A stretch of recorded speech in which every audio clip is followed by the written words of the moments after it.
Hari ini saya akan mengajak Anda berbincang-bincang masih terkait sidang pengadilan Sekjen PD Perjuangan Mas Hasto Kristianto. Seperti yang diketahui, di setiap sidang Sekjen PD Perjuangan, Mas Hasto Kristianto selalu ada masa yang kontra.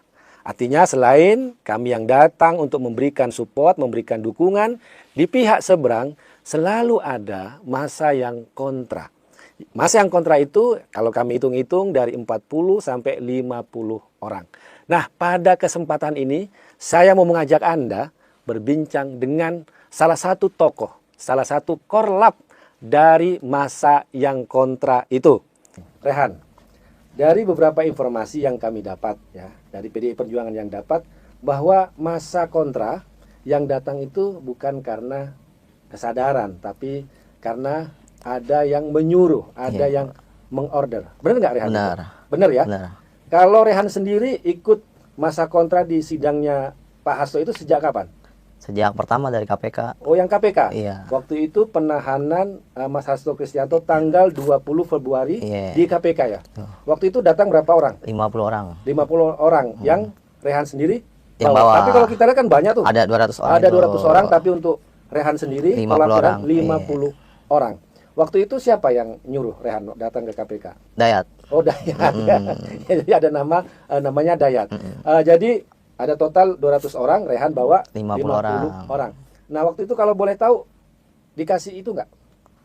Uang atau transport atau apa Ya, gitu? dikasih duit. Dikasih duit ya? 50.000 50.000 per orang. per orang. Terus cobaannya buat saya, 40 buat orang. jadi 10.000 buat korlapnya, 40.000-nya buat yang ikut itu ya. Yang demo lah Ya, oke. Itu waktu penahanan Pak Hasto Kristianto di KPK. di KPK ya. Waktu itu Andra juga ikut ya? Saya ikut bersama yang 50 orang itu. Betul. Rehan dari mana daerahnya? Tanah Tinggi. Dari Tanah Tinggi ya. Nah, itu yang menarik nih Rehan ya. Ketika saya tahu dikasih informasi itu waktu sidang Pak Hasto yang ke-10 di PN Jakarta Pusat. Waktu itu ada yang bilang ke saya, itu yang datang tuh anak-anak Tanah Tinggi katanya. Loh, saya bilang, anak Tanah Tinggi saya banyak kenalan, banyak kawan, banyak saudara di sana. Kemudian saya ngontak teman-teman saya yang di Tanah Tinggi. Mereka cari, ternyata benar katanya. ada orang-orang dari Tanah Tinggi yang kemudian diminta untuk datang ke pengadilan. Nah, kemudian waktu pas mulai sidang di Pengadilan Negeri Jakarta Pusat, itu Rehan juga ikut. Ikut juga. Dari yang pertama itu ya? Dari yang pertama. Dari yang ribut-ribut sidang pertama, kedua, ketiga itu juga ikut. Ikut waktu itu ikut aja. Juga. Nah, bawa berapa orang biasa setiap sidang itu? Setiap sidang itu kadang-kadang naik, kadang-kadang turun sih. Berapa? 50 kalau nggak 30 Oh, dari gitu. 30 sampai Ke 15 15, iya, ke Dan 15, sama itu iya. dikasih setiap orangnya 50.000, 10.000-nya buat Rehan. buat korlapnya, buat Rehannya ya. Oke, Rehan. Kemudian saya akan diinformasikan juga oleh teman-teman yang di Tanah Tinggi. Kemudian dimintalah pendekatan kepada yang ikut demo itu. Karena terus terang kami itu tidak mau menyalahkan yang datang, yang di-order oleh untuk demo ya. Tapi kami itu yang benar-benar mau cari itu yang menyuruh gitu loh. Karena ya di situ yang menjadi otaknya, gitu kan, betul, Rehan ya. Betul. Jadi kalau kayak Rehan, mungkin juga Andra. Nah, kalau saya tanya, kenapa waktu itu mau ikut demo, ikut aksi waktu itu? Ya, daripada di rumah kan, Daripada di rumah. nggak ada kegiatan sama sekali, Iya. yang ikut aja. Ikut aja. Iya, yang namanya dibayar kan. Rehan tahu nggak waktu pas diminta untuk ikut aksi demo ini, tahu nggak masalahnya? Oh, nggak tahu. Nggak tahu ya. Nggak tahu. Bahwa ini ada kasus seperti ini Iya, nggak tahu nggak sama tahu. sekali. Nggak tahu sama Dan sekali. nggak dikasih tahu ini demo tentang apa juga nggak dikasih tahu. Nggak dikasih tahu. Pokoknya diajak. Ya, ini. Nah. diajak kita aja lah. Ya, nah kemudian setelah pertemuan saya dengan teman-teman yang di Tanah Tinggi, kemudian juga ternyata masih tetangga, ada yang juga masih saudara, saya minta ya janganlah kita dibenturkan dengan teman. Ya, selamat datang kepada teman-teman yang baru mampir di channel ini. Semoga teman-teman bisa menerima informasi yang bisa kita terima dengan baik dan masuk akal, tentunya bisa menjadi sebuah informasi yang memberikan kita suatu pemahaman ya dalam mengamati dan menerima informasi berbagai hal yang terjadi di Republik ini, tentu dalam hal di dunia perpolitikan dan berbagai isu-isu publik dan hal-hal lainnya. Yang bersama saya di channel Indonesia 2045 yang membahas seputar politik, pendidikan, dan juga budaya. Ya, menarik kita membahas soal KPK, ya, Pak Hasto Kristianto, dan tentu kalau kita melihat KPK sekarang ini Ya, kepercayaan publik kepada KPK tentunya sudah sangat minim rasa-rasanya. Sejauh ini saya melihat berbagai komentar yang terus menerus saya baca-baca. Ada yang mengatakan KPK ini adalah ternak-ternak Jokowi. Ya, saya nggak tahu ternak ini dalam hal apa gitu ya. Atau orang-orangnya Pak Jokowi lah lebih tepatnya seperti itu. Tapi sering disebut sih termul ya, ternak Mulyono katanya gitu. Kata netizen ya. Lalu kemudian banyak mengatakan bahwa KPK diintervensi oleh pihak-pihak tertentu untuk kepentingan-kepentingan politiknya, kepentingan-kepentingan dan tujuan-tujuan tertentu. Saya nggak tahu itu benar apa tidaknya, tetapi banyak sekali yang mengatakan hal itu. Kemudian KPK tebang pilih dalam memproses kasus korupsi di Indonesia. Padahal sebetulnya KPK adalah suatu lembaga yang sebetulnya benar-benar menjalankan tugasnya dalam memberantas korupsi di Indonesia. Namanya juga KPK, lembaga besar, Komisi Pemberantasan Korupsi. Tetapi kenapa korupsi di Indonesia ini sampai saat ini belum bisa terhapuskan? Belum bisa dituntaskan setuntas-tuntasnya. Kenapa tidak bisa diproses dengan cepat? Karena kita melihat banyak sekali kejadian-kejadian korupsi yang sudah terjadi beberapa tahun yang lalu baru terungkap. Setelah 5 tahun, setelah 7 tahun, setelah 4 tahun, 3 tahun, dan lain seterusnya. Kenapa? Apakah kurang fasilitas? Atau apa sebetulnya yang membuat ini terjadi? Kan ini akan menjadi sebuah pertanyaan bagi kita bersama. Tentu saya juga sebagai masyarakat Indonesia, sebagai anak muda tentu yang mencintai negeri ini dan paling benci kalau mendengar ada kata-kata korupsi ini gitu ya. Rakyat yang dirugikan. Ya, saya kalau saya lihat ya, ada banyak mengatakan, komen apa namanya, koruptor hukum mati saja. Rasa-rasanya banyak yang setuju. Termasuk saya juga sebetulnya, didor saja tuh sekalian. Tetapi tidak memungkinkan undang-undang itu disahkan di Indonesia. Karena bagaimanapun ya manusia itu punya hak untuk hidup dan hidup itu adalah di tangan Tuhan. Ya, lalu kemudian ya itu kembali lagi nanti ujung-ujungnya ke hak asasi manusia juga. Kemudian perampasan aset, RUU perampasan aset yang sampai sekarang tak kunjung disahkan. Kita nggak tahu kebenarannya bagaimana. Seperti apa sebetulnya? Kenapa? Ada yang mengatakan kalau nanti misalnya asetnya dirampas atau RUU perampasan aset itu disahkan, nggak adil buat istri anaknya, cucunya misalnya.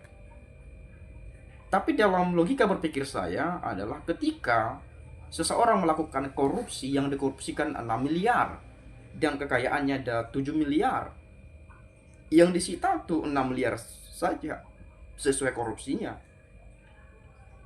dan diberikan hukuman yang setimpal. Jangan dipenjara 2 tahun, dipenjara 3 tahun. Korupsi 100 miliar misalnya dipenjara 3 tahun, 6 tahun dan seterusnya. Korupsi 200 triliun dipenjara 10 tahun, 8 tahun dan seterusnya. Mereka bakal kembali lagi, akan keluar lagi dari penjara dengan hartanya mungkin ya masih ada ketinggalan. Banyak sekali kan begitu.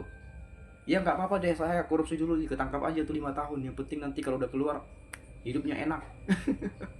Kan bisa saja begitu pikirannya kan gitu ya.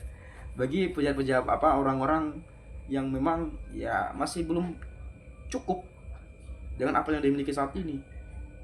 Sudah kaya, pengen lebih kaya, masih kurang kaya kan begitu. Siapa yang jadi korbannya di sini? Rakyat Indonesia. Nah, tadi saya bahas soal KPK misalnya yang dimana kasus ini sudah 5 tahun baru keungkap setelah 5 tahun, terungkap setelah 3 tahun, 7 tahun dan seterusnya. Kembali lagi seperti pembahasan video sebelumnya, Hasto Kristianto yang diduga terlibat dalam kasus suap. Ini prosesnya panjang banget. Saya nggak tahu, udah hampir 2 tahun full tuh saya lihat tuh. Setahun ini dari tahun 2024 sampai tahun 2025 per bulan ini Juni, mau bulan Juli bentar lagi dibahas terus Hasto nggak kelar-kelar. Ini kasus 5 tahun silam. Kasus suap. Oke lah, memang sekecil apapun persoalannya, sekecil apapun masalahnya harus dituntaskan, harus dibereskan dan harus diproses. Kasus suap ya, yang rasa-rasanya rakyat tidak kerugi. Kan begitu. kenapa dilama-lamakan, kenapa ini aja terus yang dibahas di media. Saya lihat ini aja. Kenapa nggak kasus-kasus besar lainnya saja yang dikejar sampai dapat? Memang sudah dikejar, mungkin sudah diusahakan, tapi kan kadang-kadang usaha juga nggak ada hasilnya, kan begitu ya, sama aja bohong ya. Laporan ke KPK soal ya keluarga Jokowi sudah banyak kayaknya bertumpuk-tumpuk itu.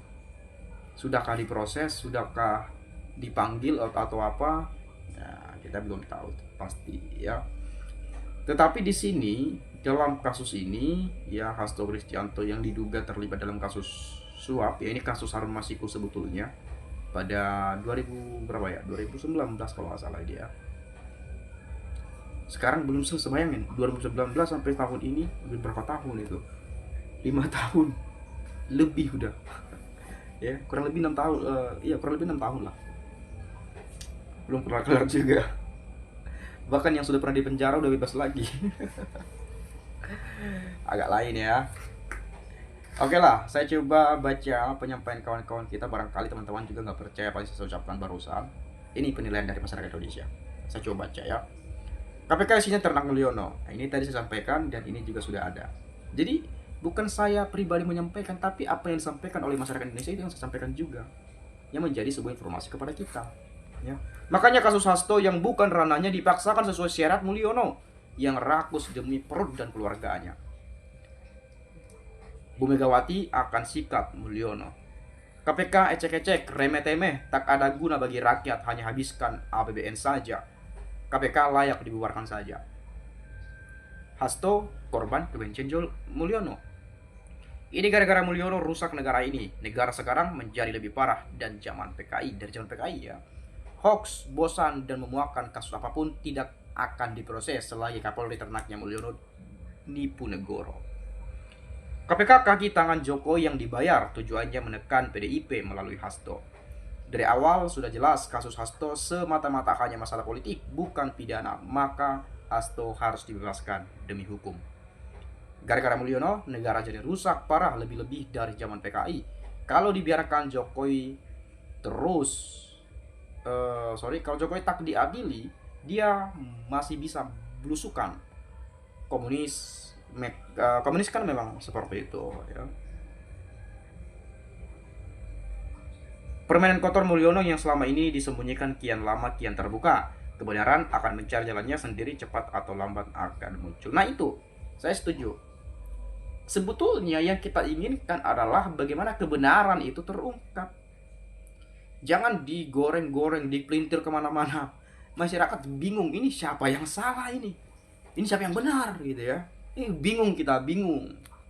Jadi ayolah kasih informasi yang betul-betul ya, kebenaran yang betul-betul diungkap secepatnya saja. Jangan bertele-tele. Makanya banyak rakyat kan mengatakan banyak drama nih. Masih ada dramatisasinya, ada politisasinya. Macam-macam penyampaian itu. Tetapi meskipun begitu, ini menjadi sebuah pro dan kontra. Ada yang membela sepihak, ada yang membela pihak yang lain, kan begitu. Ada yang mendukung si A, si B. Ya, makanya ini pro kontra, ada yang pro, ada yang kontra. Dan itulah dalam berpikir ya, karena kita punya otak, ya kita mungkin menilai oh ini benar nih, oh ini salah nih. Jadi kan begitu ujung-ujungnya ya. Jadi nanti kalau teman-teman punya pendapat lain, silakan boleh juga disampaikan pada video ini.